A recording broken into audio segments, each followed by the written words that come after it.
এটা মতপার্থক্য থাকতেই পারে। আমাদের হচ্ছে মতবিভেদ যেন সৃষ্টি না হয়। সবার আলোচনা যেন আমরা ঠিকমতো করতে পারি। সবাই যেন ঠিকমতো যেন আলোচনা আমরা বসে আলোচনা সমাধানে যেন আসে। দেশ এবং দেশবাসীর যেন সবার জন্য মঙ্গলের জন্য সবাই মিলে একতাবদ্ধ হয়ে সেভাবে যেন কাজ করা হয়।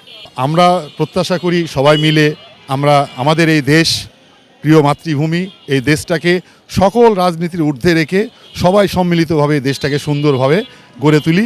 আগামী ভবিষ্যৎ প্রজন্মকে আমরা তাদের বাসযোগ্য একটা দেশ তাদের হাতে তুলে দিতে চাই। উনি সঠিক কথাই বলেছেন। হ্যাঁ, মতভেদ তৈরি হয়ে গেলে তো আসলে মতৈক্য করা সম্ভব না। হ্যাঁ, তাহলে বাংলাদেশ আর পিছিয়ে পড়বে।